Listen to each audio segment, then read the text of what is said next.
په هند کې زرګونه محصلان او ځوانان د پلازمینې نوې ډیلي سړکونو ته راوتلي وایي د مهمو ازموینو په بهیر کې د ادا شوو درغلیو د پوښتنپاڼو د افشا کېدو بیکارۍ او د خپلو راتلونکي په اړه د اندېښنو له امله لاریون کوي.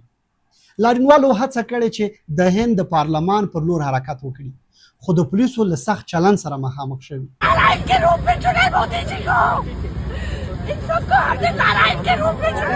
د هند د پلازمینې سړکونه د زرګونو محصلانو او ځوانانو د اعتراضونو شاهدان دي. لاریونوال وایي د زده کړو او دولتي دندو د ازموینو په سیستم کې فساد، بېنظمي او د پوښتنپاڼو افشا کېدو د میلیونونو ځوانانو پر راتلونکي اغېز کړی دی. دوی وایي محصلان کلونه د مهمو ازموینو لپاره چمتووالی نیسي خو د ازموینو لغوه کېدل، د پایلو ځنډ او د درغلیو ادعاوې یې ټولې هڅې له خطر سره مخ کوي. It's very unfortunate कि एक अच्छे मुद्दे के ऊपर बात करने के लिए जो कि यूथ का भविष्य है, एजुकेशन के मुद्दे के बात करने के लिए इस कंट्री में इतना बड़ा प्रोटेस्ट करना पड़ता है. اعتراض کوونکي له حکومت څخه د شفافو ازموینو، د مسؤلو کسانو د محاکمې او د زیانمنو محصلانو لپاره د جبران غوښتنه کوي. لاریونوالو هڅه وکړه چې د هند د پارلمان پر لور لاړ شي خو پولیسو د اوسپنیزو خنډونو په وسیله د هغوی مخه ونیوله. پولیس وایي لاریون ته رسمي اجازه نه وه ورکړل شوې او امنیتي ځواکونو د عامه نظم د ساتلو لپاره اقدام کړی دی. خو اعتراض کوونکي وایي دوی په سوله ییز ډول د خپلو حقونو غوښتنه کوله او پولیسو ورسره له زور څخه کار اخیستی.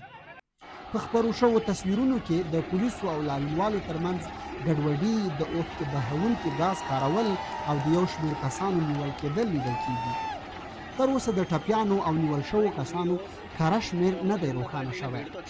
په دغو اعتراضونو کې د کاکاروچ جانتا پارټي په نوم د ځوانانو یوه ډله هم د پام وړ ګرځېدلې. د دې خوځښت پلویان وایي دوی یو سپکونکی نوم د مقاومت پر سمبول بدل کړی او د فشارونو باوجود به له خپلو غوښتنو لاس وانخلي.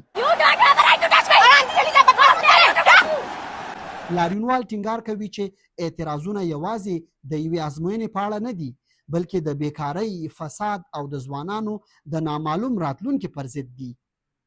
حکومت ویلي چې د ازموینو په سیستم کې د فساد د مخنیوي لپاره اقدامات کوي خو اعتراض کوونکي وایي یوازې ژمنې کافي نه دي.